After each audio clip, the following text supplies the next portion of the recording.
man who says that he's a representative of Islam. He's meant to be speaking to you. He goes to Speaker's Corner. He speaks about whether 5-year-old girls are old enough for sex. He says that gay men are dying of AIDS as a punishment from God. No, and I'm sorry to have to say this to the listeners, that blood is gushing from their backside. Kill a child. I condemn them. Because if you do that, then you're committing genocide, because you'd have to kill 3 million Palestinians. Rabbi Shmuley? Do you even know the definition of genocide? I haven't said genocide. What's it? You just said it. No, I said if you. What is the definition of genocide? What's the definition? Do you know that an Arab judge put the president of Israel in jail for accused rape? That was Moshe Katsav. That's how little Israel's an apartheid state, genocidal state. This man is being more slippery. He's being more slippery than the lubricants that he sells in his daughter's sex shop. And that's the reality of the situation.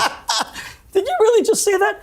You know, you seem obsessed with Jewish sex. It's bizarre. Yesterday, you actually spoke about Ben Shapiro's wife. I saw in the Gulf states the Islam that Mohammed Hijab rejects, but the Islamic world embraces. That's why they made peace with Israel. You wouldn't shake my hand? No, I'll shake hands with you. You wouldn't shake my hand? After what you said today about me, I can't shake your hand. But after what you said about my sex life, and I'm shaking your hand. I don't care about Alan Dershowitz. I know Alan Dershowitz. We're not going to use the stuff about Alan Dershowitz. Forget it. What is your obsession with sex? I don't get it. We're not going to use any of both of you seem totally obsessed with sex. Unbelievable. And the Hamas official spokesman, who only last week said they want to do it again and again. Pictures. My son, you know how low that you get? You attack Ben Shapiro's wife. You're not a real man. Real men don't attack women. How come you don't get angry with this? Real men don't tell us that 5-year-old girls can have sex. You know, this is all completely unwatchable, right? I know. But people at home are just going, what is the matter with these two guys? Stop shouting, Rabbi Shmuley. 93. Brace yourself for a verbal inferno, as Piers Morgan. Uncensored unleashes its most explosive debate yet. It's not just uncensored, it's unfreaking believable.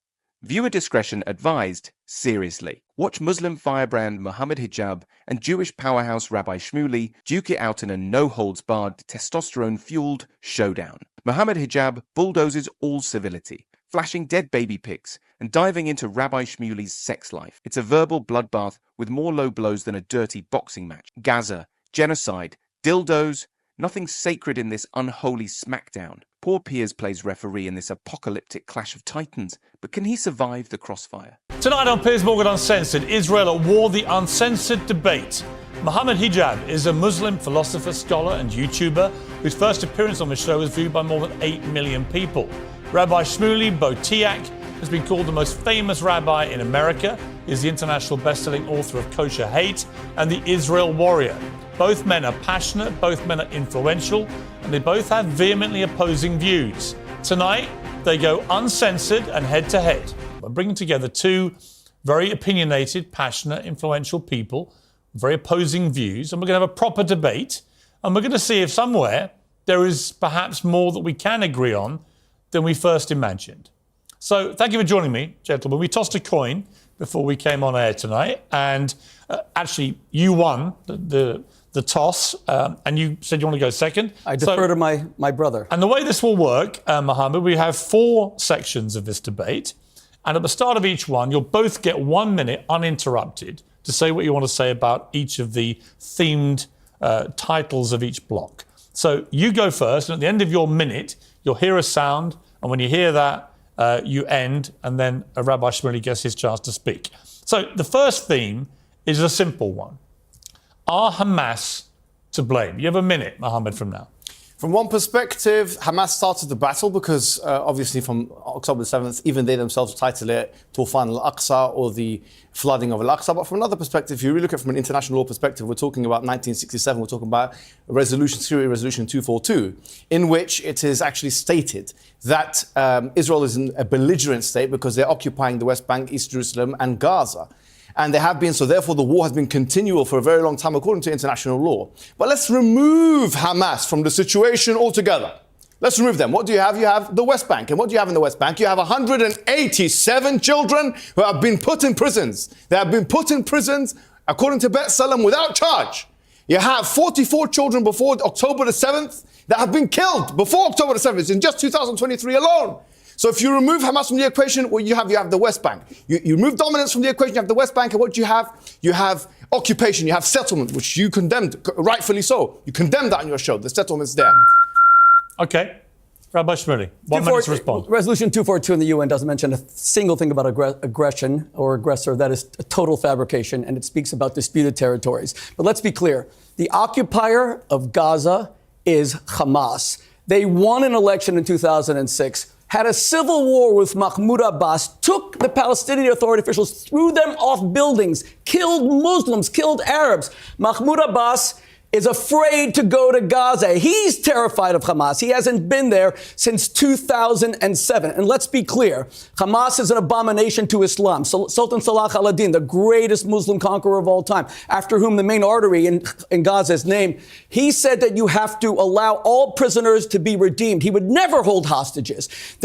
And remember, Islam is about fair treatment of prisoners of war. Hamas beheaded Thai non-Jewish workers. You asked your last appearance here for real first-hand sources. I'm the first-hand source. I saw it in Kibbutz Alumim. They raped women. They had sex with dead women's bodies. They are evil, and do the right thing and call them evil. This debate is a verbal war zone. Hijab demolishes simple narratives by invoking 1963 Mason's UN Resolution 242, spotlighting Israel's occupation. He exposes West Bank's plight. 187 kids imprisoned, 4 of all slain in 2023. All right, we've had a minute each. Okay, we've got a passionate start. Mohammed, let me ask you about Hamas. I want to first, before you do that, I want to commend you, Piers, honestly, because bringing me on for the second time, I have to commend you. And the fact that you actually condemned the settlements is very good. But people want to know, do you think the IDF are a terrorist organization? No. You don't think they're a terrorist organization? Okay, well, if you look at the UN definition of terrorist organization, they say killing civilians for political gain. You asked me my opinion. No, but if the UN definition, according to the UN definition, is killing civilians for political objectives. Why are they not terrorist organizations? Well, you've asked me a straight question. I don't think they are a terror organization. So when you see babies like this, the ones who kill babies like this are not terrorists. It's horrific. So the people who kill babies like this are not terrorists. Well, let me respond. Yes. Let me respond. We'll both, it's not your turn. You can both get into this. Here's my response to that. And I thought carefully about this. I'll be very honest about my own feelings. I have a real moral quandary about this because as a father, I hate these scenes of kids being killed in Gaza. It's horrific, right? We all know it's horrific. But are they a terrorist organisation, though? I'm about to explain to you what I think my position is. My position is after what happened on October the 7th, it was so barbaric, so disgusting. So you can kill children? Well, no, what you can do... That's exactly what terrorists say, by the way. Let me answer your question. This is not a debate.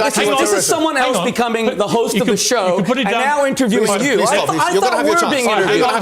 Mohammed, you and I are being interviewed. You're not here to interview him. You're going to have your chance. Mohammed, you can put it down. Don't make him lose control of his own show. You do this all the time. I'm not going to let it happen tonight. All right, Rabbi Shmuley, let me answer. Please have respect for the... No. Stop interviewing the interviewer and be respectful. And be respectful. Let me respond. Tell me, is it a terrorist organisation or not? No. Why not? I do not believe so. They kill civilians for political objectives. You have to let me answer. Go ahead. Okay. Here's my answer to that. When Hamas did what they did, two things. One, Hamas knew exactly what Israel's response would be.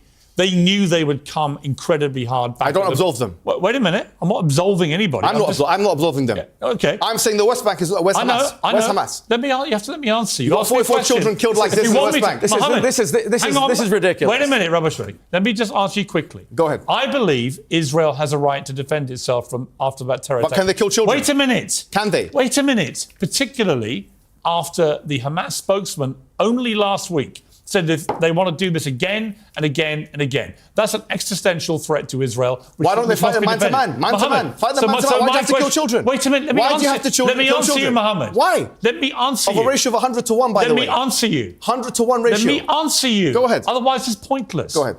So, I agree that Israel must defend itself. I agree they have to get rid of Hamas because Hamas is wedded to an ideology of existentially removing Israel. Is this acceptable? Wait a minute. I'm coming to your answer. Is this acceptable? I'm coming to your answer. This is not. This is not even a conversation. Wait a minute. Listen, I came all the way from the United States for this debate. Let me finish. And he will not let anyone else speak. And if that's how these shows work, no. You are rude. You are a bully. You just are trying to interrupt people. I'm going to have a chance to speak, or there's no point in doing this show. He did this last time, and you allowed him to, but I won't allow him to, because I will never be bullied by a bully. At the moment, let me be clear. Wait a minute. No one's allowing me to answer your question. Go ahead, sir. And it's this. I believe Israel has a right to defend itself. Okay. I agree that they need to get rid of Hamas.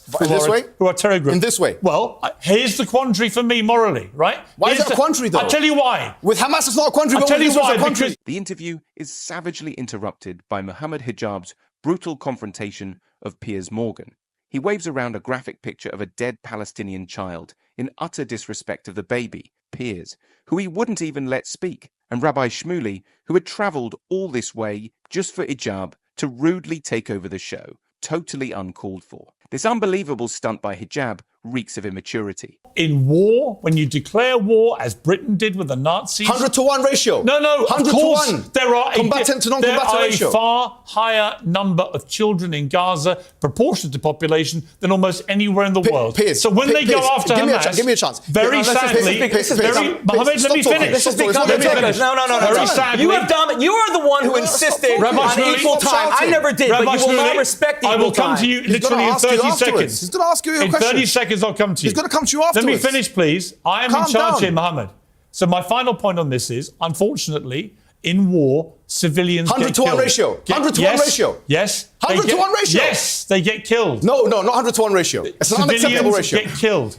Piers, listen. Rabbi Shmuley, in you come. You know, Piers, can I say respectfully, and I mean this as no insult, I'm amazed that you're intimidated by this man. I feel, well, with all due respect, if I can speak, if I wouldn't bring him back if I was intimidated. If I can speak. And he raises a very valid question, by the way. No, he does not, because I have, before he did this debate, he went on X on Twitter and said, I'm only doing it if there's equal time. And then he is violating that. I never asked for equal time. I just want to be heard, but he won't even let me be heard. Let me explain something to you.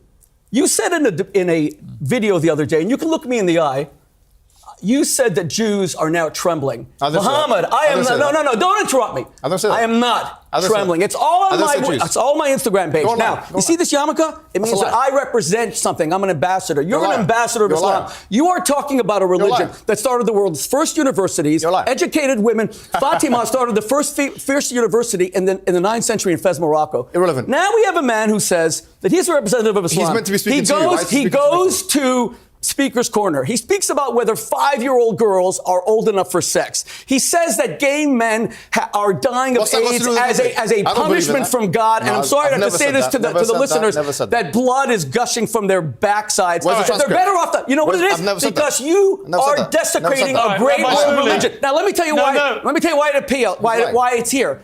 Because he will defend. I will. He will defend Hamas's butchery, savagery. He doesn't care that Hamas is an abomination to Islam because Islam. But he hasn't done that. The children in Gaza are dying because Hamas uses them as bulletproof vests. Okay. The United States and France and England said yesterday that the Al-Shifa hospital is a military base. Okay. It has a tiny veneer. Let him have his minute. It has a tiny veneer of emergency rooms. Okay. A minute. But underneath all of it is a military base. You have a minute. And let me tell you something. If it's true that any of these countries care about the Muslims in Gaza because they believe what he's saying, that Israel's killing them, this is a map of all the countries that took place last week in Riyadh to save the Palestinians of Gaza from Israel. Do you know how many? That's Israel, a tiny thing. You know how many of them took in even one Palestinian from Gaza?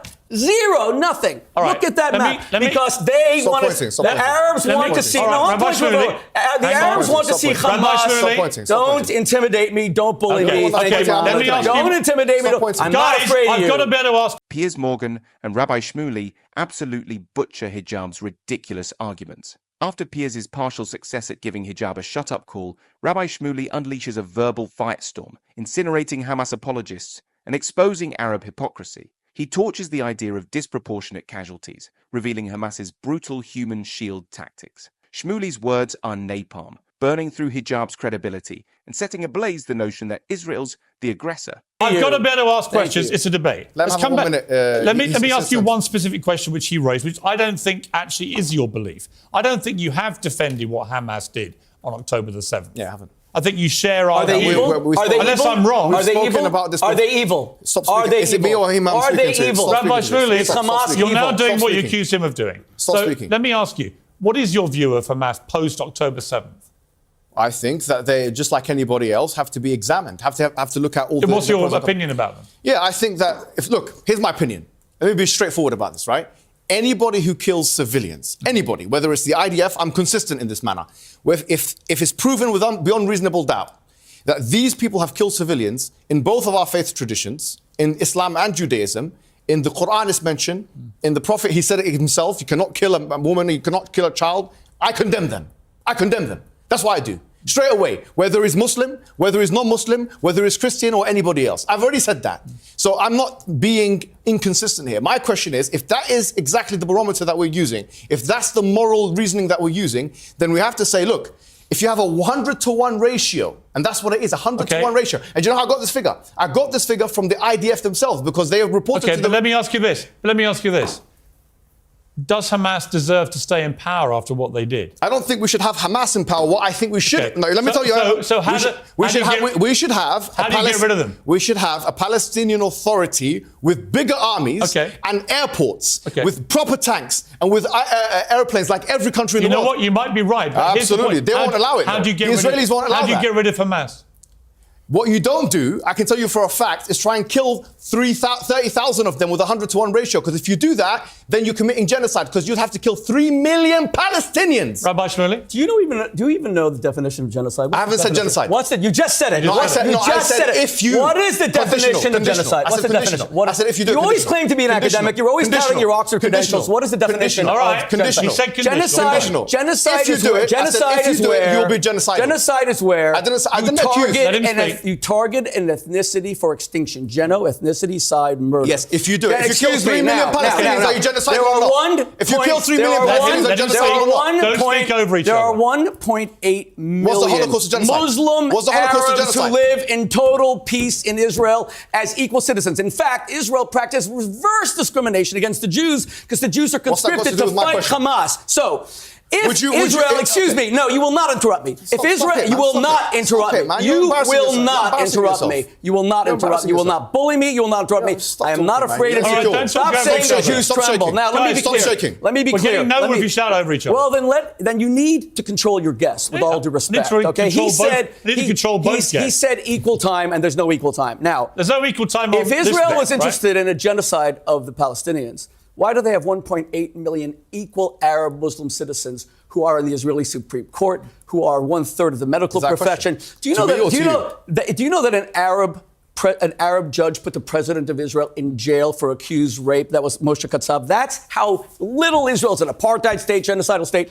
This man sitting next to me, Mohammed Hijab, will not distinguish between self-defense when Hamas comes to brutalize and murder your people versus when an army like Britain, like France, stops, retaliate. Hijab attempts to return fire, condemning civilian deaths on all sides. Meanwhile, Shmuley unleashes a firestorm, torching the claims of genocide with scorching facts. 1.8 million Muslims live in Israel as equal citizens, with Arab judges sentencing presidents. Hijab's counterattack fizzles in the inferno. Shmuley exposes Hijab's claims as sensationalized exaggerations. And Hijab? Frankly, he exposes himself as an uncivilized bully, and his attitude embarrassing to even witness. Can we go simply protect their citizens. You don't believe the Jews should have a right to defend themselves. Say it outright then say it. The Jews have a right to defend themselves. They do. Yes, they do, so of course. That's why we have to go Everybody has a right to defend themselves. That's why we have to go into Gaza to stop Hamas. Yes, they can go into Gaza and stop Hamas. But... No, they can go in, but don't... No, hey, hold on. Let me tell you my position. So they can go in. Thank God. He asked me a question. Can I answer it?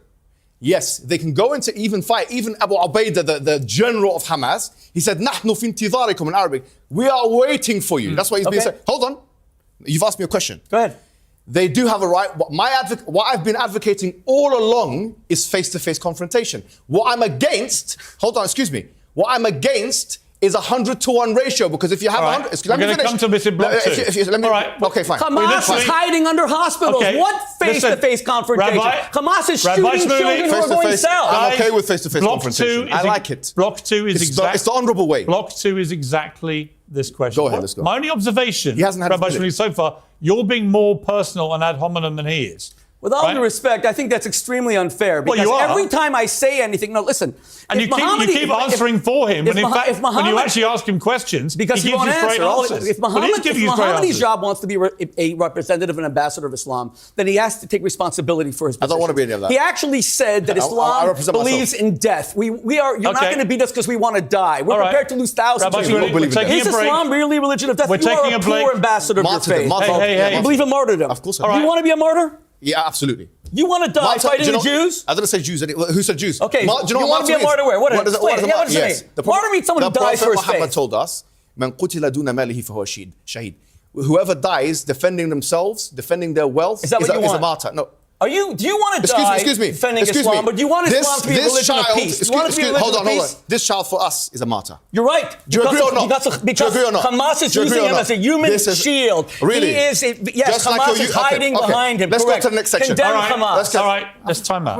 Come on, man. Let's try not to talk over each other because the viewers can't hear it, right? I don't mind the passion. Sure. I don't mind the debate. I don't mind the fire. I do mind if we can't hear what you're saying. Shmuley and Hijab clash over Islam's essence. Accusations fly like shrapnel, leaving truth as collateral damage. Rabbi Shmuley attacks with ferocity, branding Hijab a poor Islamic ambassador, glorifying martyrdom. Hijab struggles against Shmuley's relentless accusations about self-defense rights. This fight's just a sideshow to the real tragedy, decades of suffering on both sides. Are we watching a debate or a microcosm of why peace remains a distant dream? Let's do the minute. Let's thing. go to the second topic, right? This time, has he had his minute, by the way? Rabbi Shmuley, you will go first with a minute to say what you want to say, and then Mohammed Hijab, you'll get yours. Please? So the theme is this, and the question is this for Block 2.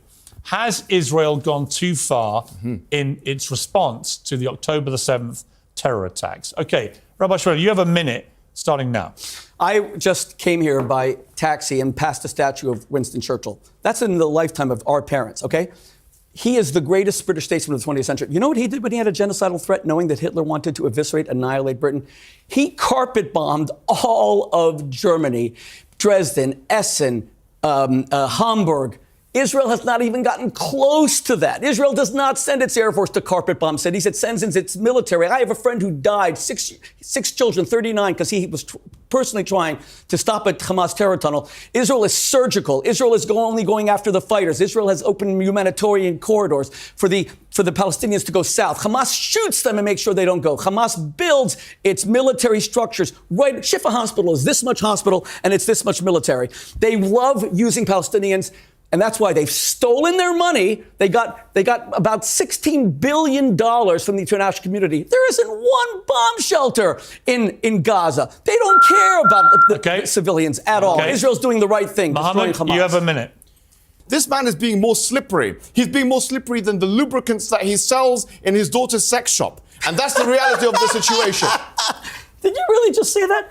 You know, you seem obsessed with Jewish sex. It's bizarre. Yesterday, you actually spoke about Ben Shapiro's wife. Yes, you I actually you said to Ben Shapiro, your wife's a carrot. Well, you're more of a man. Is that what you're trying to say? I did. Then you said that Jews have BDSM. You're speaking about sexual lubricants while people are dying. You know, Mohammed, get your head out of the Jewish bedroom. It's really bizarre. Let me be clear. No. Sexual lubricants? How embarrassing. You sell dildos. Can we get it back? You sell dildos. Can we get it back to the topic? You speak about 5-year-old girls being ready for sex. Listen, let's go back to the issue. Let me ask a question. Why are you shaking? I've got vibrators in your pocket. Come on, it's a serious debate. I think he's got one of his daughter's vibrators in his pocket. Come on, leave it, please. You are just humiliating yourself. We're going to cut all this back to the issue. We'll cut all this stuff out. So there's no point. Why? Leave it. People should see what he represents. There's no point abusing each other personally. Okay, Piers. I want to stick to the debate. Let's get to the debate. If you don't want to do it, we'll end the debate. Let's get to the debate. Shmuley's Churchill comparison ignites controversy, while Hijab's 100-to-1 death ratio claim detonates like a rhetorical bomb. Hijab's debate then implodes into a cesspit of sexual slurs, annihilating any hope for intelligent discourse. While Shmuley draws historical parallels, Hijab spews vulgarity and filth, like an immature high schooler about sex shops and dildos. Absolutely unacceptable and ridiculous. Are we watching a debate or the death of reason itself? Right, let me ask Mohammed a question. Right, I don't disagree with you that so far it seems to me, obviously, a fact that many more Palestinian civilians, innocent people, are getting killed as retribution by the Israelis for what happened on October the 7th. That's indisputable, right? Their argument is that they're going after a terror organization, Hamas, and unfortunately in war, as Rabbi Shmuley correctly said about what Churchill did in World War II. Churchill was wrong. A lot of Churchill was wrong. Okay. Was he a war criminal? Yes, he was. Yes, he was. Churchill was a war criminal. Yes, he was. Well, Churchill was a war criminal. All the British Let me people do who the lived question. there were War criminals. criminal. Okay. Let me do And the George question. VI was George VI a war All of them criminal? war criminals. George Like VI it's a war like all of them. criminal. Yes, of So course. anyone that, his hang guy- on, his- Rabbi war Shmuley. criminal, war Let me ask. criminal. So let me get this straight. Absolutely. You think Collective punishment. You think Winston Churchill Was a war criminal, yes. in standing up to the Nazis By killing the who babies. killed 12 million people? I believe he was a war that criminal. by doing what he did was a war criminal. By killing in Dresden and Hamburg. It's- By the indiscriminate killing. Collective punishment. My morality says that's impossible. Okay, that means the British people who That's impossible. supported him You can't and kill voted him children. in, they were My also... morality says that's just a second, impossible. just a second. That's what I believe, But the British yes. people... Yeah. You believe he was a war criminal? Yes. So therefore, your belief is that no retaliatory action. No, by you any can retaliate to the man, not to the babies. Tell me a war in history Yes. where civilians haven't been killed. No, I'm not saying civilians haven't been killed. It's Just about this war ratio. or It's about the otherwise? ratio. It's No, about no. the ratio. What is the ratio? What about the What's the ratio? ratio? 100 to 1 is unacceptable. Actually, What is the morally- ra- what 100 to 1 is unacceptable. Actually, morally, Would you 101 accept? Okay, well, 101 is an 101 is hang invention. on, Rabbi Shmuley. So let me give you a ratio. Yeah. How many people did the Nazis kill? I don't know. You don't 12 know how million. many We know Nazis We killed? know they killed 6 million They Jews in killed the 12 Holocaust. million people. I don't know. We don't know. Including exactly. 6 million Jews. Sure, Right? sure. So 12 million non-combatants. how many died in Dresden? How many civilians died in Germany? Do you know? I don't know exactly. Right, so you don't actually know what you're talking about. I do know what I'm talking about because You I know in called Dresden Churchill- and Hamburg. You said if it's he's about you. Unless I'm wrong. Yeah, go ahead. Unless I'm wrong, Yeah, go you ahead. said it's to do with the Ratios. The ratio. Yes. But you don't know the ratios. When No, you no, call, I know for a fact You Dresden call and Winston Churchill What a are the criminal. numbers? Dresden and Hamburg. What are the When you- numbers in Wait Dresden a and minute, Hamburg? Rabbi Shmuley. When you Dresden- call Winston Churchill a criminal, Yeah, I believe you're a war basing criminal. it on ratios you don't even know what they are. No, I know. There's difference of opinion among the scholars. No, there isn't. There is difference. Say- tell us the opinions. What are they? Tell us what they are. Hold on. There's How many in Dresden? Excuse me. Stop speaking for How me. many in Dresden? Am I speaking to him or How you? many in Dresden? Whatever the number. You don't know if it it's all. indiscriminate, Okay. I'm against it. No, he doesn't. That's my He doesn't. morality. Rabbi Shmuley, you respond. Dresden's about 25,000. And at the time, the Germans were saying 250,000. We know it's about 25,000 today. Let me be clear. Winston Churchill was the greatest statesman of the 20th century.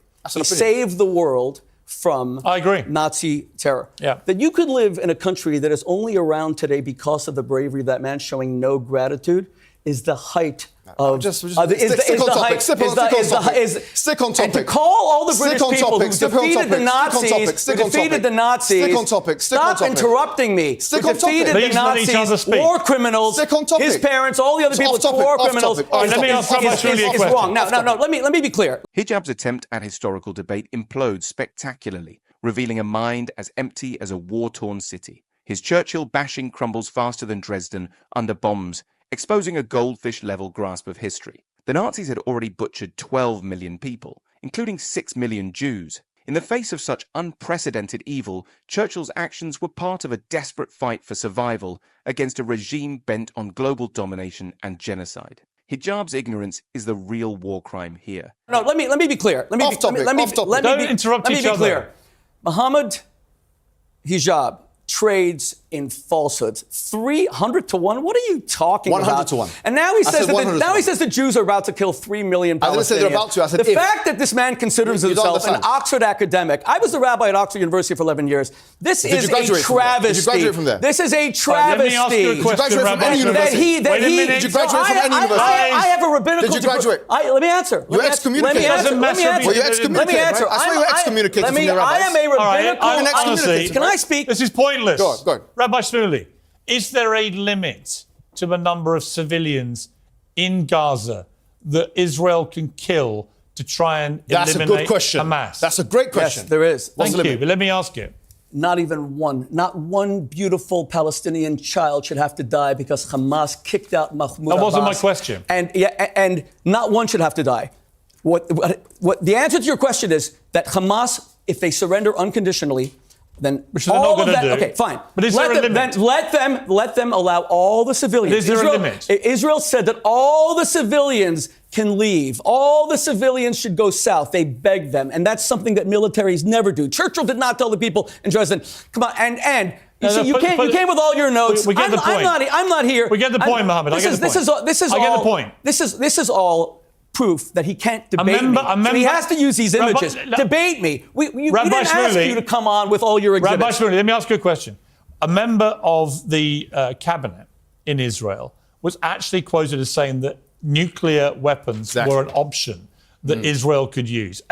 No one's ever confirmed Israel has nuclear weapons. It's long been suspected. That seemed pretty clear confirmation. Why are you against nuclear weapons? Hang on. If you're not against Dresden, why are you against nuclear weapons? Let me ask the question. No, but why are you against it? I've done this before, this job. Let me do it. Go on. Okay? So when that guy says that, if you're living as an innocent civilian in Gaza, what the hell are you thinking? That an Israeli government member threatens the use of a nuclear weapon, which would obliterate pretty much all of Gaza and everyone in it. Absolutely. Thank you for the question. If that were true, why hasn't Israel used nuclear weapons against Nasser when he invaded? It's true. Well, hold on. It's true this guy threatened it. And the answer is no. I know the guy, and I spoke to him about it. His name is Amichai Eliyahu. Israel has never carpet bombed any Arab. Hang on, Mohammed. Ever. Now. 1967 was preemptive. He was asked a question by a provocative interview, and he said, well, if you're going to bomb the same thing, it was a Mohammed Hijab type. You want to kill all the Arabs, 3 million people, just drop a bomb. He said, well, if you want to drop a bomb, drop a bomb. He was being dismissive and stupid, and he put out a statement the next day saying that never in history would the Jews ever even contemplate doing that. Let's remember one thing. The only place in the Middle East, one second, Pierce, the only place in the Middle East where Arabs have any freedoms, Israel. The only place where they vote openly, Israel. The only place where Palestinian women can dress the way they want, Israel. And let's be clear. Hijab's continuous interruptions are blood boiling. His wild claim about Jews killing 3 million Palestinians is not just baseless. It's a dangerous form of inflammatory rhetoric that has no place in civilized discourse. Shmuley's defense of Israel glosses over the grim reality on the ground. While Israel's nuclear status remains officially ambiguous, experts estimate they possess between 80 and 400 nuclear warheads. This introduces a terrifying dimension to an already volatile situation. And let's be clear.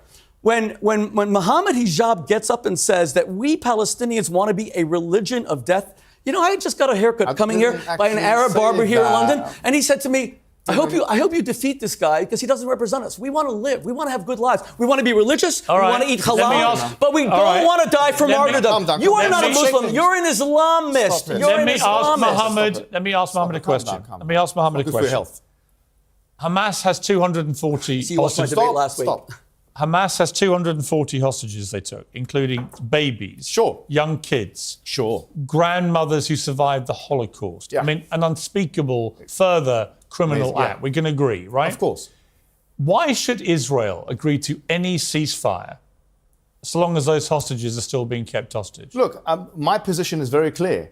They should fight man to man on the ground. On the ground. Well, they are. That fighting. That's exactly what they're doing. That fighting, no one can. This is Mohammed, that's exactly what they're doing. I know. Man to man, they took hostages. Excuse me. They took babies as hostages. He's asked me the question. They took infants as hostages. Let him answer the question. You're getting excited here. I know it's your sexuals implying you're the sex rabbi. Now you're back to my sex life. You're getting overexcited. Get your head out of my bedroom, Mohammed. Beneath you. He's getting excited with me. Let me ask the questions. You guys answer them. Mohammed, answer my question. Why, if you're Israel, would you ever agree to a ceasefire if those hostages aren't released? I'm telling you what my position is. My position is man-to-man combat. Which is what they're doing now. No, that part of it is understandable. Do you understand? That's what they're doing. No problem. But what I think is not understandable, what is not acceptable, because you said, what's a proportionate response? That's the question you keep asking everybody.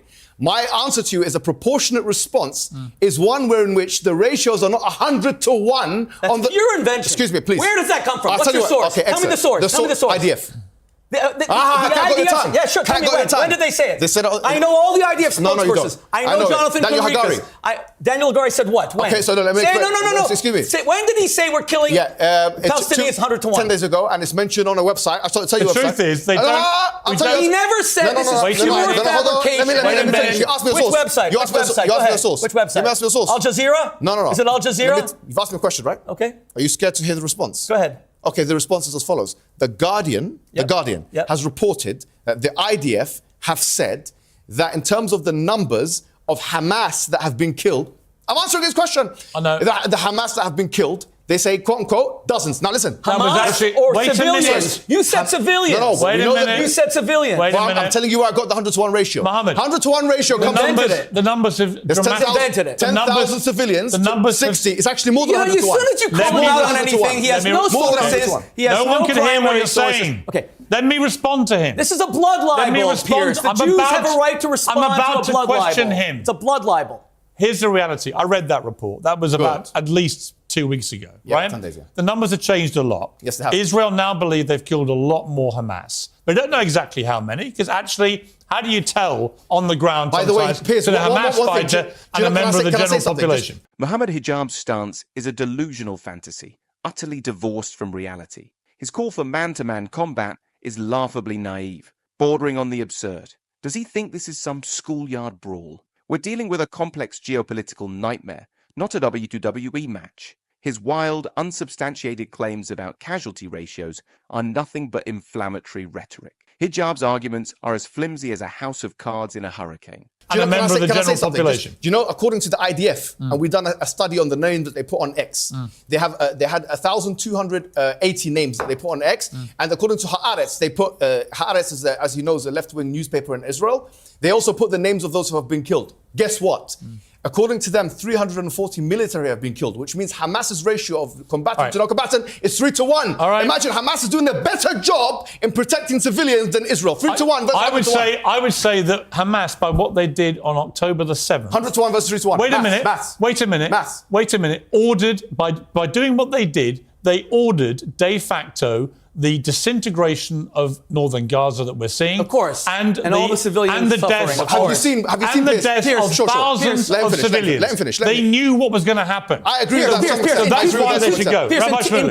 In 2005, Israel unilaterally withdrew from Gaza and allowed, Hamas won an election in 2006. They could have built Singapore. You know what they did? They took larger foreign aid per capita than all of Europe received from the Marshall Plan. And look what France and Britain, look how beautiful London is. They took that money and they bought bullets and bombs. They did not build hospitals, not schools. They stole it from the Palestinian people. Ismail Haniyeh is worth $4 billion. I don't care about Khalid Mashal is worth $4 billion.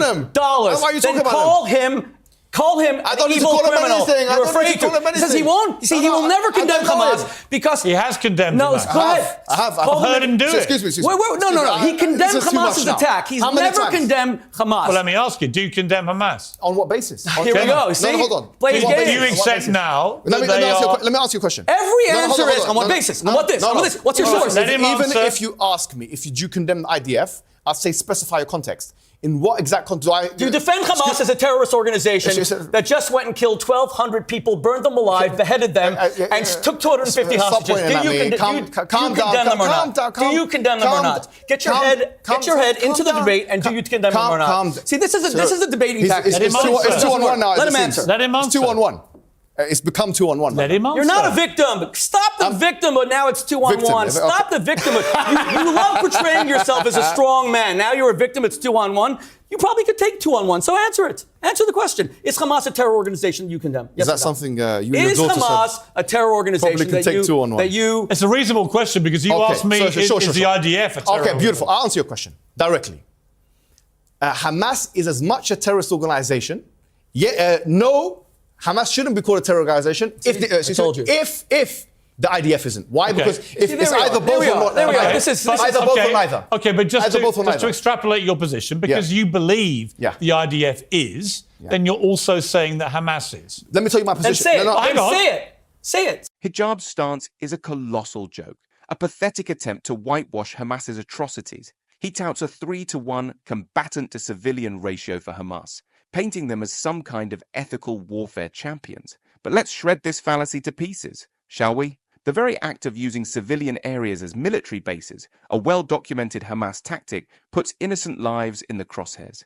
Is this Hijab's idea of protecting civilians? Am I going to speak? Rabbi Shmuley, let me get the answer. The unholy Shmuley won't let me speak. Right, I'm asking you a question. My answer is the first rhyme you did the whole time. Maybe we could be friends. Let me ask it again. Given you've already stated you believe the IDF is a terror organization. Yeah. Am I to assume legally or morally? That you believe... Legally or morally? Well, hang on. Go on. Am I to assume that you believe Hamas is now? No, this is my position. But you have to give me 10 seconds at least to answer, right? Legally, I think you shouldn't call Hamas a terrorist organization if you're not calling IDF a terrorist organization. That's my position. But you do both. Hold on. Call them terror organization. Hold on. Let him answer. Hold on, let me finish. Because as we said, the UN definition of what a terrorist organization is to kill civilians in order to achieve a political objective. However, on a moral and theological, philosophical level, I agree with Rosalind Higgins, who was the justice of the International Criminal Court, right? The Court of Justice, ICJ, a British justice. By the way, she was a Holocaust survivor as well. She was Jewish. And her position is that she believes that the word terrorism or terrorist is actually useless. And she says that I'm putting to her... Can you answer my question? He's going on for 10 minutes just to evade the question. Let me finish. So I'm answering your question. So I'm saying that as a moral construct, I think it's a neo-colonial social construct used by people in order to label some people as terrorists and other people as well. So as a moral category, I don't designate it as a moral category. As a legal category. Do you believe, you personally, Mohammed Hijab, do you believe that the IDF and Hamas are both terror organizations? I think yes. If you say yes to IDF, you should say yes to Hamas. If you say no to IDF, I'm asking you what you Hamas believe. is a terrorist organization. What you believe. If you say yes to IDF, you can say yes to Hamas. No, I'm asking you what you believe. Yes, I believe legally, according to the definition, if you say yes to Hamas, you can say yes to the IDF. Pierce, we could go on for the next. We are going to the next. But if you say no to the IDF, you can't say yes. Fine. We're going to the next. We're going to the next block. But that's interesting. But morally, I don't believe the category has any weight. No, but you morally has no designation. But you have made your position clear, which is that you believe they're both terror organizations. I believe that according to the law, absolutely. Okay, and that's interesting to me. Hijab's stance is a bewildering maze of contradictions and evasions. He tap dances around the question of condemning Hamas, hiding behind legal definitions and philosophical abstractions. It's a pathetic attempt to dodge moral responsibility. His invocation of Rosalind Higgins, a respected legal scholar, to support his position is a gross misrepresentation. Higgins argued against the use of terrorism as a legal term due to its lack of precise definition, not as a moral absolution for groups like Hamas. Okay, but I have to say, wait. Let's come to when the you call the IDF a terror organization, the IDF keeps 1.8 million Arabs alive in Israel. 100 to 1 ratio. The Hamas, this is invention. It's a fabrication. Let me move on to the last Get more pictures out. It's unbelievable. This is how you lose a debate when you need to bring. I brought nothing with me. It could be like this. No, my son could be dead like that. My son is in the IDF. You're here in the safety of a studio talking about how you want to do martyrdom. You're really risking your life here, Mom. You're big talk. Your son could be dead right now. You attack Ben Shapiro's wife. Your son is an IDF. You actually posted a clip saying that someone else saying that Islam teaches you how to get women to listen to their husbands. This is all false bravado, false machismo. If you're a real man, go to the Middle East and fight. What are you doing in a television studio? Fight with him. Let me move to the last one. You should be there. You have the right to fight with the IDF. No, I'm not. You use your son as a human shield. You try to bully people in debates. Shmuley launches a blistering counterattack, highlighting the stark contrast between the IDF and Hamas. But let's cut through the rhetoric and look at some hard facts. The IDF, for all its faults, operates under a code of ethics and is subject to Israeli law and international scrutiny. Hamas, on the other hand, has a documented history of using civilian infrastructure for military purposes, a clear violation of international law. And it's being allowed. He's using his son as a human shield. I want to move to the last ironically themed subject. Is peace possible? Okay. Not on this basis, right? But we've got to try and get to peace. So you get a minute each again. Mohammed, you'll go first this time. So you get a minute from now. Okay, so I just want to say that this man is... No. Is peace ever possible? I've got a minute uninterrupted. Is peace ever possible? Can I speak uninterrupted? No, you've got to speak about the subject. I can say what? Well, he's been attacking me. Don't attack him personally. We're not going to use it. It's pointless. Okay. I'm going to take it, just for the record, we'll put it on YouTube so people can see it all in context, right? But on my show, I'm just not going to have half of this, what I thought was going to be a serious debate, taken up with YouTube personally abusing each other. It's pointless. Von Bismarck said, I repay people with the currency that they pay me with. Right. If he's going to come with ad hominems, as you've acknowledged, I can come back with Right, but you did, and you shouldn't have done, because you had the high moral ground. Ad hominems? No, you don't. This man is bringing up Jewish sex non-stop in this entire debate. We haven't even mentioned that. On the personal stuff, we've been as bad as each other. Let's start again. You get a minute from now. Is peace ever possible? Go. Justice is a prerequisite for peace. In South Africa, when the apartheid system, which we know for a fact Israel is an apartheid state because it has laws like the right of return, which only allow Jewish people to come into the country. And if they convert, by the way, to Christianity or to Islam, they are stripped from that right, it meets completely the definition of apartheid as per Cornell Law School and according to the UN Convention 1973. It's an apartheid system. And as a prerequisite of an apartheid system, you have to be a racist. If you support that, you're a racist. No doubt about it. So number one, 1973 apartheid law. If the black South Africans have been displaced, by the whites, and then they were trying to come back into their country and they were not allowed, and then you ask them, is peace possible? That's not the question we'd be asking them. We'd be asking them, is justice possible? And that's the question that we're going to be asking. Because he can sit there and talk about all these things where the IDF, his son Mendy, is being attacked vibrated by the rockets, and he's selling him and his daughter selling vibrators to the public. Unnecessary thing at the end again. I hope you keep that in. Rabbi Shmuley, okay. 1 minute on, is peace ever possible? Of course. I revere countries like the United Arab Emirates, Dubai, Abu Dhabi, where I've spoken several times. I am safer as a Jew wearing a yarmulke in Dubai and Abu Dhabi than I am on the campus of Columbia University or even Harvard these days. The Mohammed bin Zayed is just an incredible leader. I saw in the Gulf states the Islam that Mohammed Hijab rejects, but the Islamic world embraces. That's why they made peace with Israel. It's a technologically advanced, tolerant, forward-looking, very traditional, very religious Islam. And that's why they've made peace with Israel, and peace will continue to be made. All of these countries are praying for Israel to destroy Hamas.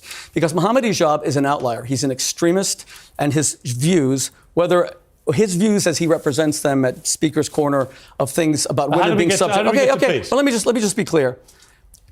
All of the Arab countries want Hamas destroyed. And the proof is, when they had their conference in Riyadh last week, they did not even once call to bring in any evacuees because they want Israel to establish. This fiery debate is a catastrophic clash of ideologies. Hijab lambasts Israel with apartheid accusations, conveniently omitting Arab citizenship facts. Shmuley's peace vision, hinged on the Abraham Accords, ignores the brutal complexities beneath. The real issue? Economic despair fuels rage, while trauma shackles both sides in a cycle of hatred. Until these deep-rooted wounds are addressed, peace is a pipe dream. When will they face this grim reality? Which they will do. Israel's winning this war. Here's my follow-up to both of you, right? Just give me a very, very quick snapshot of, in 20 years' time, how peace could have been achieved. Very quickly. Okay, the first thing is, when Israel withdrew in 2005, almost 20 years ago, if Hamas had not come to power, if they had taken all the international aid that they got, tens of billions of dollars, peace would have been achieved by building businesses, entrepreneurship, but how do we get schools. there now? Okay, we get there now by destroying Hamas, making sure that there's democratic elections, let the Palestinian people, not Mohammed Hijab, not Shmuley, not you both agree Hamas should be gone, right? We can agree on this, right? We agreed that there should be a bigger Palestinian Authority with armies and airplanes. And on that we do have agreement. And the way we have peace, they should have tanks. In the history of the world, no two democratic and rockets powers have ever gone to war. That's why since the end of the Second World War, there's been no war here in Europe. We need to see a democratic Gaza. Hamas won an election in 2006. There's a war in Europe now, by the way. Correct, Ukraine. Because it's against a tyranny. I said no two democracies ever gone to war. Putin is not a democracy. He's a tyrant. In the history of the world, no two democracies ever fought a war. We have a democracy in Gaza. So what does peace look like in 20 years? Peace looks like the Arabs voting for their rulers, voting and backing them, seeing Israel as a partner, not being humiliated that because of this tiny little red dot surrounded that's humiliation. Two-state solution? I'll tell you. If two-state solution is a Hamas state wanting to eviscerate Israel, he doesn't believe in it. But he doesn't believe in a two-state solution. He believes in a final solution. That's what really scares me. You don't believe in a two-state solution. You believe in a final solution. The way you speak about Jews, you believe in a final solution, and it scares you. Do you believe in a two-state solution? I love Jewish people. If that second state is Mexico Jewish and people Canada, are fantastic people. If that second state is Gaza, then of course not, because it'll just become another genocidal enemy wanting to wipe Israel off the map. That's pretty unequivocal. He doesn't really want a two-state solution. I don't want a two-state solution. That's a terror state to destroy Israel. I personally believe this whole question should be left to the Palestinians of what kind of solution they want. However, having said that, this man has written in his book, A War in Israel, that is the settlements. I didn't write a book called The War of Israel. It's called the Israel Warrior, something like that. Thank you. Right? Thanks for plugging that. Fantastic. I appreciate that. Fantastic. Thank you very much. In that book, he writes Thank you, Mohammed. that the God bless issue of, you. excuse me, the issue of settlements that me and you both condemn, Piers. I do, yeah. Yeah, we do. He doesn't condemn it because he sees an ancient biblical reason to be in that whole land. Oh, I think Arabs and Israelis should be able to live wherever they want. I want Arabs to live in Jerusalem. I want Arabs to live in Tel Aviv. I want Jews to live there. I don't believe in the Judenrein in Israel. I don't believe in Arab. I am so proud that Israel has 1.8 million Arab Muslim citizens who are protected by the IDF. He calls the IDF a terrorist. They are defending Muslim lives. What you should be less proud of is the rapid expansion of these settlements on the West Bank. It has been incredibly divisive. Do you condemn that? It's been, in my view, illegal. It's been declared illegal. Illegal by everyone's view. Well, Pierce, human rights. There are many things I'll defend. There are many things I'll defend Israel about. That is indefensible. But let me answer. Absolutely. Let me answer. Absolutely. If you go to places in Judea and Samaria and the West Bank, why do you call it Judea and Samaria? Because those are the biblical lands. Who cares? Why do you call something Arabia? It's where the Arabs are from. Judea is where the Jews are from. Now, you don't know history. It was always Judea and Samaria. The West Bank is the West Bank of a river. You don't call California the West Bank of the Mississippi River. Now, let me go back. Let me go back. Call it Canaan. This debate is a bloodbath of ideologies. Shmuley spews naive utopian dreams about democracy, while shamelessly justifying illegal settlements. Hijab screams for Palestinian rights, but conveniently ignores Hamas's brutality. Both dance around the two-state solution like it's hot lava. Morgan tries to referee this verbal war, but fails miserably. It's a savage clash that exposes the raw nerves of this conflict, without offering a shred of real insight or hope. If you go to the Barkan Industrial Park in Judea and Samaria, you will see, I've met the Palestinians, I've interviewed them. They are paid 20 times the salary working for people you call settlers. They want them there. It brings civilization. It's only jihadis who don't want it. It's only jihadis. And that's why you're saying... That's not true. Yes, it is true. That's not true. I've interviewed them myself. I know many Palestinians I've spoken to who definitely do not want them to continue to settle. You know Palestinians who want to live under Mahmoud Abbas with no democracy? Let me come to Mohammed. And afraid to criticize them, going into jail? Mohammed. Yes, my friend Mohammed. Go ahead, Mohammed. Please. You're wearing my favorite blue color. Of course I'll let you speak. Fantastic. For that reason? Yes, brilliant. Thank you. What, just because I'm wearing the blue? My mother loved that color, and she passed away I thought it would have been because of Israel, because you... Oh, that's right. You wore the Israeli colors today. Mohammed, can we shake hands? No, please. I don't want to, because your hands are shaking. Your hands are shaking. Sorry, I mean, look how peaceful. Why don't you shake You wouldn't shake my hand? No, I'll shake hands with you. You wouldn't shake my hand? After what you said today about me, I can't shake your hand. But after what you said about my sex life, and I'm shaking your hand. Stop. I just want to say. You won't shake my hand. Let him speak. You won't shake my hand. Rabbi, let him speak. That's really sad. I guess there will be no peace. You know, what he said there is a little bit telling, because the blue colors in Israel and all that kind of stuff. He defended Dershowitz, which was Jeffrey Epstein's lawyer, for that very reason, because he's a supporter of Israel. I defended Dershowitz. Did you go? Dershowitz and I fought over him going to Qatar. You don't know anything. You wrote on the Observer. Your abysmal ignorance is shocking. Me and Alan Dershowitz had a huge fight over him defending Qatar. Did you go to the island? Come on, guys. Get back to topic. Did you go to the island? Mohammed.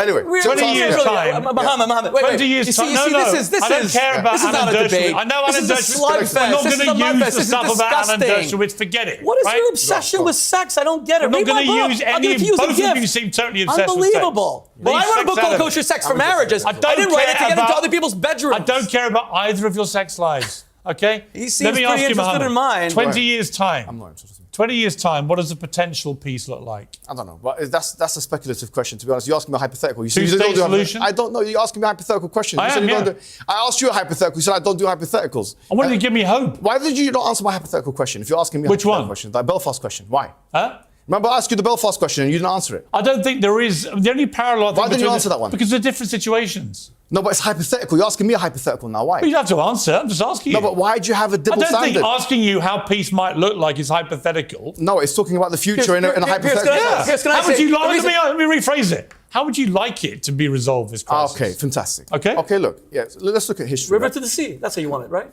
No Israel. Let him answer. Don't answer for him.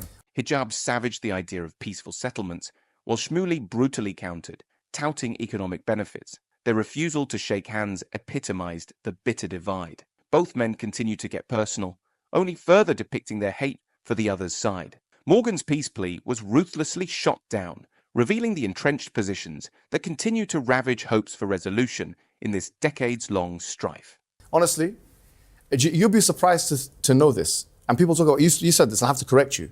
I looked at the Hamas charter, Hamas themselves, yeah? In Article 16, even they say you can have, in Article 31, they say that you can have peace between, they can have a shared land between Christians, Muslims, and Jews. They even say that.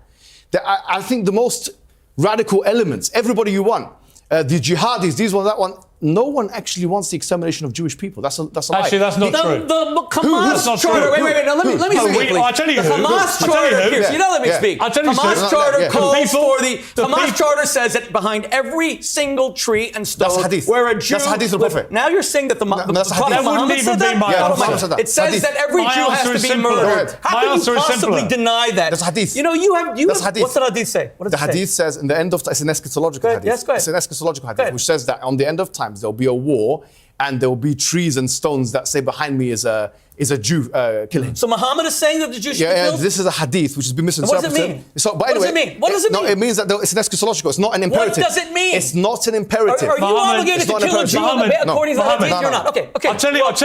But they don't Wait a minute. Pick and choose. You pick and choose. No, excuse me. Let me ask you a question. Yes. Let me ask you a question. Is this a theological question? So I'm answering you. This hadith is called an eschatological. You know this because you're a theologian.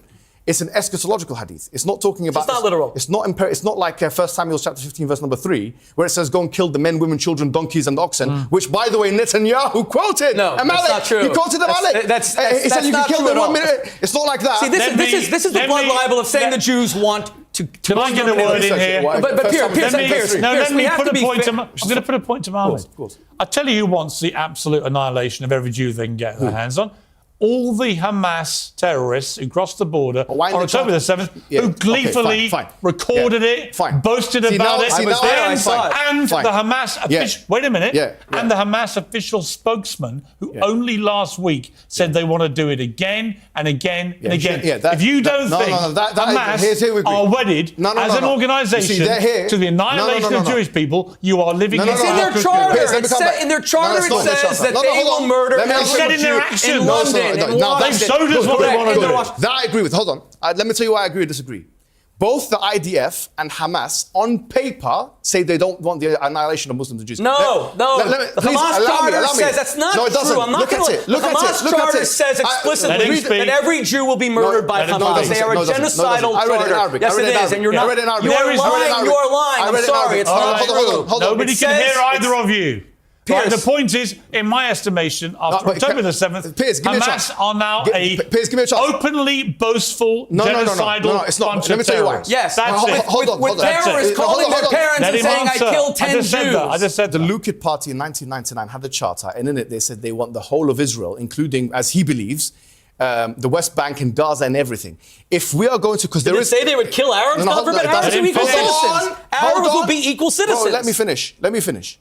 They're not equal because there's apartheid laws. No, there's no apartheid law. Law of return. The apartheid law. So let me explain that. No, let me get to the point. You can go to Portugal and Spain and show that if you have ancestry, they give you citizenship. That's Israel. As he once again robbed Shmuley of a chance to speak, Hijab makes laughable claims of Hamas wanting peace, which crumble under the weight of their blood-soaked history, blatant genocidal boasts, their intent to slaughter all Jews, which they gleefully exposed during the October 7th massacre, as Piers ruthlessly highlights. This fiery clash exposed Hijab's delusions amid Israel's complex political reality, while peace remains a distant mirage. Jewish interests. No, every country. Arabs or not? Listen, this Arabs is or not? the country. Arabs or not? Muhammad. Aha. Muhammad, let me speak.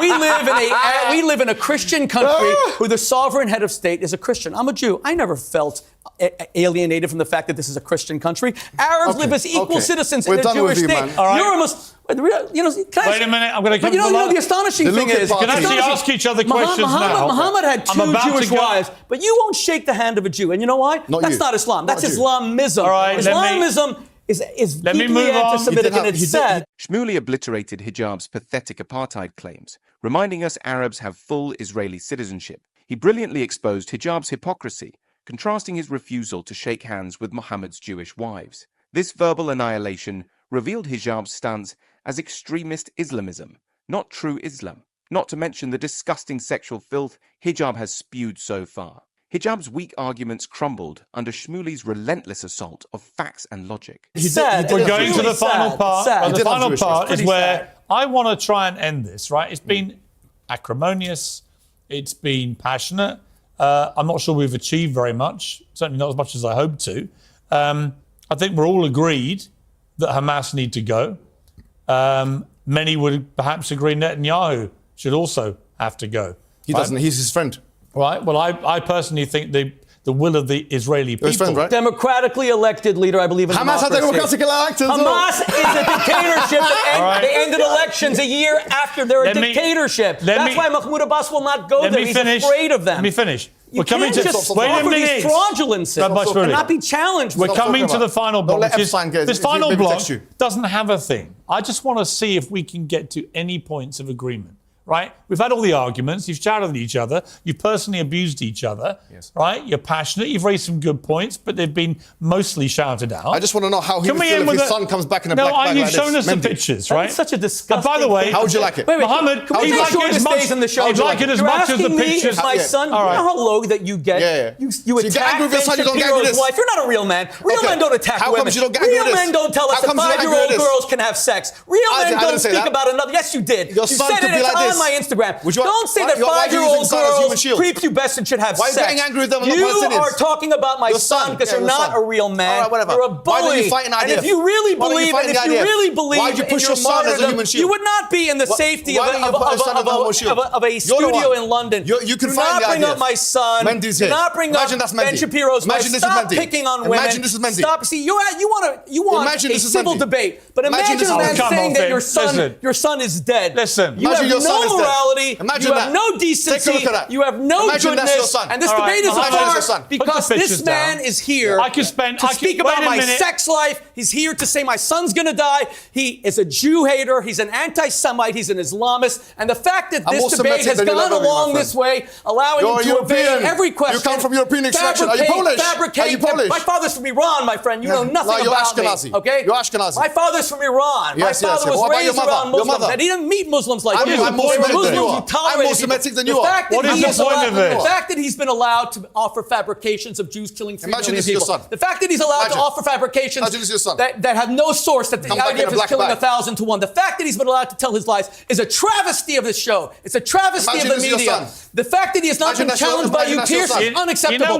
He has evaded every question. The fact that he's allowed to talk about my sex life, Jewish sex life, he's obsessed with people's sex life. This is a travesty. And the fact that you're not ashamed and the fact that you are not ashamed of how you humiliate Islam. Islam is a great world religion. You know what, Rabbi Shmuley? And Muslims should reject this man, not me, not the rabbi. Muslims should reject this man. It would be a lot easier for me to challenge him, which I have done repeatedly, and actually you let him evade. Here, his answer. If you allowed me to do my job rather than shout over every single thing he says. He was interviewing you, Pierce. From the first second, he was asking you questions. No, I wasn't. He was asking me a perfectly. He was asking me a perfectly legitimate question, which I was trying to answer, but you kept shouting, as you have done for the entire show. Shmuley unleashed hell on Hijab, exposing him as a vicious extremist. He obliterated Hijab's disgusting comments about his family, revealing a twisted obsession with sex and violence. This verbal bloodbath exposed Hijab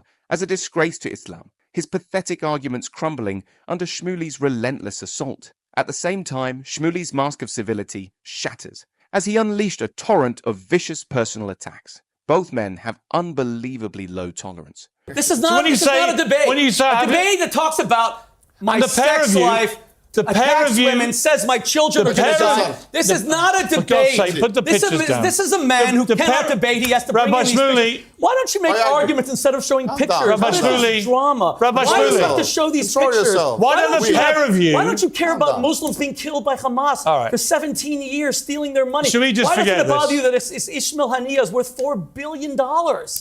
Shall we? Do you want to even conclude this? Because it's pointless. It's not me that's speaking. Actually. I mean, in a way, what do either of you think you've achieved with this? The constant personal abuse. I'll answer that. I'll answer. The constant personal abuse. I'll answer. Can I answer that question? That's a rhetorical question. I'll tell you what I've achieved. People like Islamists like Mohammed Hijab, and you can answer. If you don't interrupt me, I'll finish with this, and then you can speak. They believe that Israel is going to disappear. They believe that we Jews are afraid of them. They believe that we Jews won't debate them. They believe that we tremble.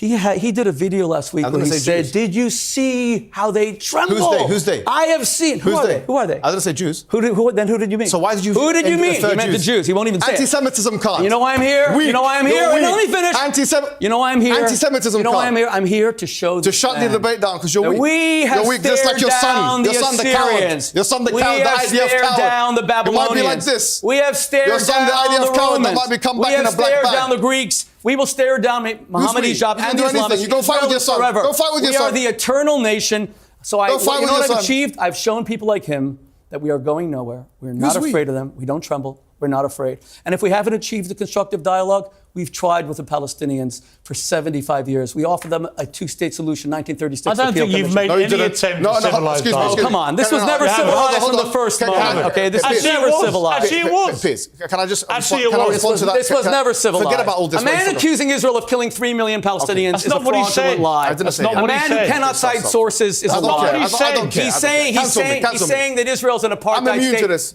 Of course they're apartheid. 20% of the soldiers what do fighting you for want to Israel say? are black, by the way. What do you want to say? Yeah, they're black, and if you look at the Haaretz newspapers, they're treated as second-class citizens. Mohammed, what do you want to say? Both Shmuley and Hijab turned this debate into a childish mudslinging contest. Shmuley's unhinged rants about sex and family were as pathetic as Hijab's baseless accusations, yet both made valid points about discrimination and violence. Shmuley defended Israel's right to exist, while Hijab highlighted Palestinian suffering. Ultimately, their inability to engage civilly undermined any good arguments. This shameful display exposed their shared intolerance and hypocrisy. What do you want to say in conclusion? Hold on.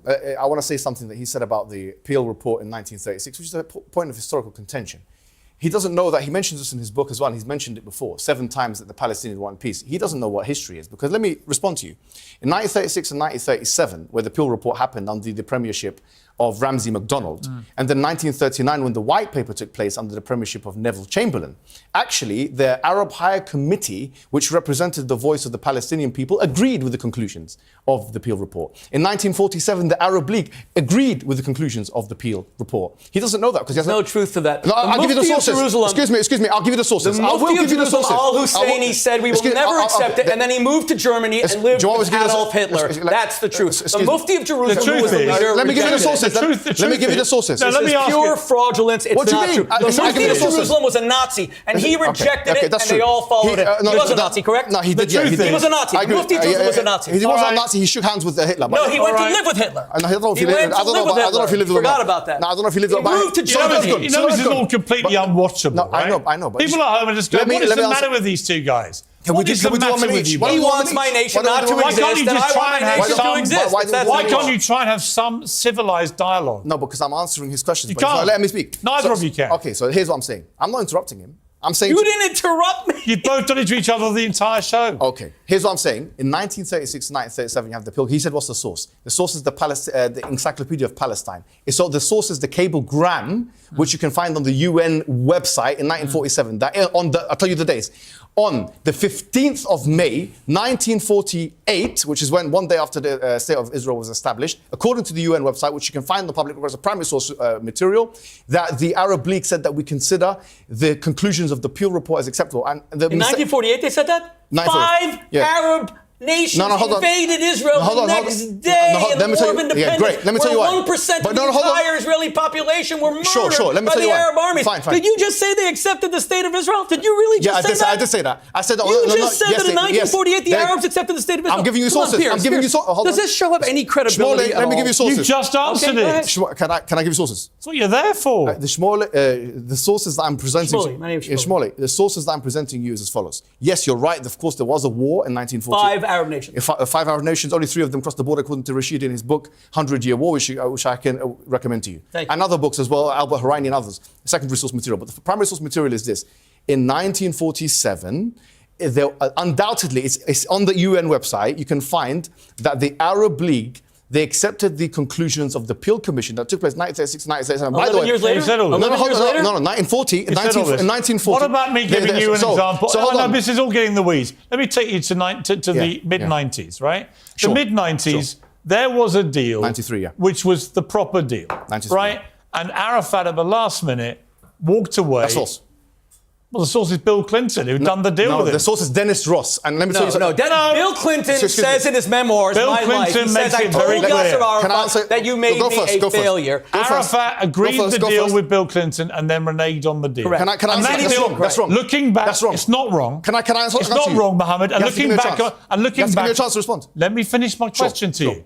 Shmuley and Hijab turned history into a playground brawl, hurling half-baked facts like schoolyard insults. Shmuley's Nazi accusations were as ridiculous as Hijab's claims of Arab acceptance, yet both touched on important historical events, albeit mangled beyond recognition. Their childish interruptions and selective sourcing undermined any credibility. This farcical exchange exposed their shared inability to engage honestly, while inadvertently showcasing the conflict's deep-rooted complexities. And looking back on it, I would simply say, when you look at the entire history of this conflict... But let me respond to that, please, that was the moment when real peace could have been achieved. That's wrong. Let me tell you why, okay? Let me tell you why. And you can both listen to this very carefully and take notes and check me, fact check me. Just answer the question. No, go ahead and fact check me. In 1993, you had the Oslo Accords. There was two signatories, as you know, Arafat and Rabin. And both of them got the Peace Prize for that. You know that, everyone knows that, except... And Shimon Peres. Pardon? Peres Peres, of course, but I'm saying the two, the Prime Minister and Arafat at the time they signed it. You agree, yes? You wrote it in your book. Up until 2000, there were what you call peace conferences that took place. Taba 1, Taba 2, etc., etc. You agree, everyone agrees. All right. In 2000, this is what you're talking about, not 93. Because 93, Arafat... 93 was Oslo 1, 95 was Oslo 2. No, I know. He's talking about... 2000 was Yasser Arafat, Bill Clinton. Give me a second. I'm talking about the period when He's talking about walked away. No, when Arafat and Bill Camp David, correct. That Camp whole David, period when correct. Arafat and Clinton yes. were negotiating, Yes. and they finally got to a point... No, he's right. He's saying that he's right because he's saying that in 2000, the Camp They David went to Camp summit... David. Yes, correct. that summit, okay, yes. Excellent. Now, you see, from 1993 up until 2000, you had these peace conferences. Everyone agrees, okay? Yes. In 2000... And the White River Accords, which is signed by Netanyahu, by the way. No, that's the period I'm talking about. In a second. He was against this whole thing from the No, beginning. he signed the White River Accords. Let me come to you. 2000 is what you're talking about walking away. Let me tell you some sources. I'll give you Israeli source. Because I know Dennis Ross is what do you call it? He's a biased source, right-wing, Zionist, whatever. I'll give you another Zionist source. His name is... What's the point of this, His name is Ben Ommi. He's Ben Ami. Ben What's Ami. the point of this? Ben Ami mentioned that the deal that was struck in 2000, he wouldn't accept it himself if he was a Palestinian. That's what he said in his words. In his memoirs. Number one. Number two is, if you consider what happened... I don't know who Ben Ami is. He seems to be the most check it out. Check it out. Google it. He could be a columnist. He's not insignificant. He was part of the Accords. No, let me, please. You know what? It doesn't matter. No, it doesn't matter because you're saying they walked away. It's not... That's according to one source. I've read Bill Clinton's biography. But he tells the whole he's story. getting it from Dennis Ross. He's getting it from Dennis Ross. No, he was there. I believe Bill Clinton. No, he's getting it... Okay, let me just be clear. Bill Clinton and Ehud Barak offered Arafat 97% of the West Bank, Judea, and Samaria. Wait. So and not only did Arafat not accept the deal, Arafat didn't even counter. He left without countering. And then when Arafat was leaving and he shook Bill Clinton's hand, this is the story that Bill Clinton tells in his book, My Life. He shook his hand and he said, Mr. Clinton, you're a great man. And then Clinton looked him in the eye and said, I'm not a great man. I'm a failure. And you have made me one. Correct. So you both of you are going to one source. No, wait. But then let's get... It gets better. It gets better. I'm giving you multiple sources. It was widely reported. It gets better.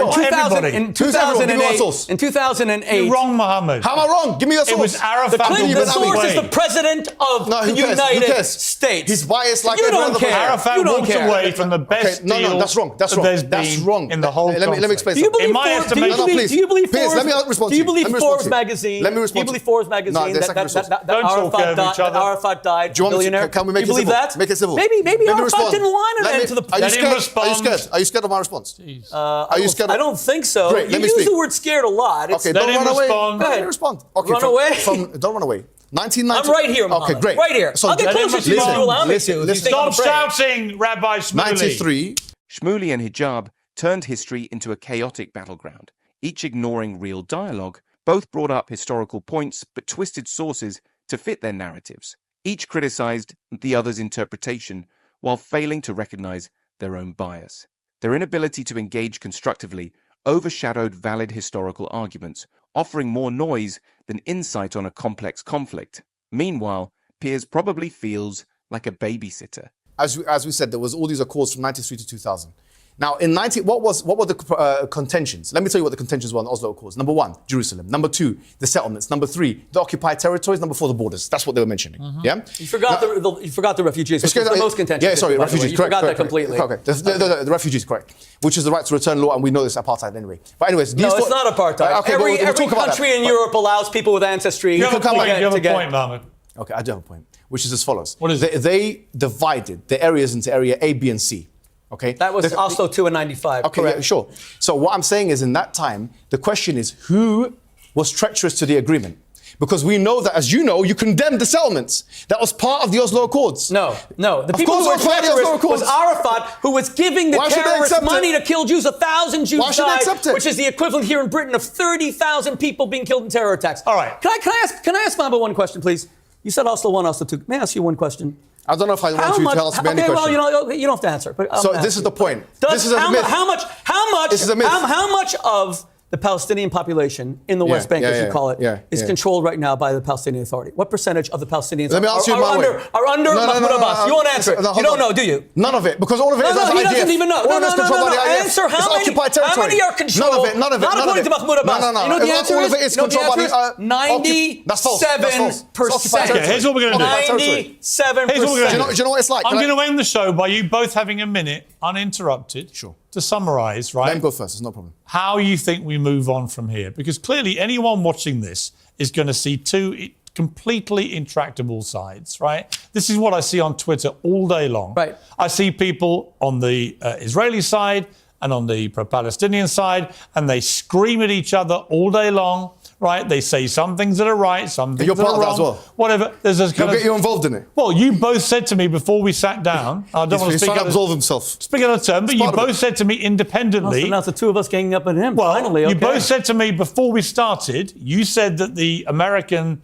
Jewish community were very pleased with what I'd done on this show. They are. And you said that the Muslim world. Please well done on the show. And I took that as a perfect extrapolation of what we've been trying to achieve, which is giving both sides a voice and a platform. And so let me do my minute. What has not worked is bringing you together like this, because actually it's been an ear-thumping, screaming match. So you're now going to get a minute each to summarise, right? You can go first. In the summary, I want to see if we can at least pretend to be constructive here, right? Okay. Because the world needs this somehow to end. Shmuley and Hijab, equally ridiculous religious blowhards, both twisting facts to fit their narratives. Their debate skills are as developed as their listening abilities. Not at all. Yet they passionately defend their beliefs, which is admirable in its misguided way. At least they're equally deluded. Piers Morgan deserves full praise for attempting to moderate this circus. His patience with these two ideologues is commendable. Bravo, Piers, for maintaining some semblance of order in this chaos. Okay. So, Rabbi Shmuley, you go first. First of all, Mohammed, thank you very much for wearing the Israeli colors. Thank you for your support of the Jewish state. We greatly appreciate it. I should have done the same. Secondly, I'm sorry you wouldn't shake my hand. I will shake your hand anytime, because I do believe what Pierce said. We have to have peace and harmony going forward. It's a shame that you said no. Third, peace will come when my Arab brothers and sisters who are the green on this map accept that tiny little thing that I'm covering with my finger, that tiny little thing called Israel. And when they understand that Israel is not the Jewish homeland, Israel is actually the great Arab hope. If our Arab brothers and sisters get the economic prosperity of Israel, the rights for women, the rights for freedom of assembly, to criticize their governments without fear, the way the people in Hamas, in Gaza would be murdered by Hamas, let alone in Palestinian Authority, they'd be thrown in jails. Israel's the great hope. Let me just say this. Islam is a great world religion. It created the world's first universities. It introduced agricultural reforms in Europe under Sultan Akbar in India 400 years before Europe. You had Al-Razi, who introduced medical reforms 600 years before the All right. And if we return to that kind of advance, not the Islam that is being advocated by Mohammed Hijab, which is antiquated and dark ages, then we will have peace. Okay. So God bless my Muslim brothers and sisters, and I will shake your hand anytime. Mohammed, a minute for you. As I said before, and I'll say it again, justice is a prerequisite for peace. If this was the case that it was South Africa and both nations had a long and known history with each other, Israel and South Africa, and there's a book called The Secret Alliance that you can read for your further information. If this was South Africa and the blacks were kicked out of their country, they were kicked out of their country by the whites, like the Nakba, 700,000.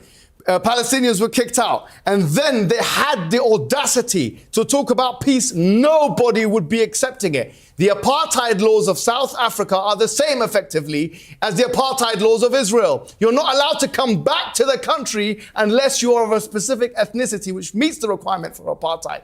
The 100-to-1 ratio of being killed in Gaza, this seems to be acceptable to Shmuley, unholy Shmuley. It seems to be acceptable to him. It's a good rhyme. Not acceptable. It's a very good rhyme. At least a little bit of comedy. It's not acceptable to me. It's not acceptable to the people. When we see these images, it's absolutely not acceptable. So peace is justice requirement for peace. By the way, it's Shmuley, not Shmuley. It doesn't rhyme. You don't get to go. Two clowns in a verbal circus. Shmuley's fake Islam praise meets Hijab's ham-fisted apartheid comparisons. Yet both score points.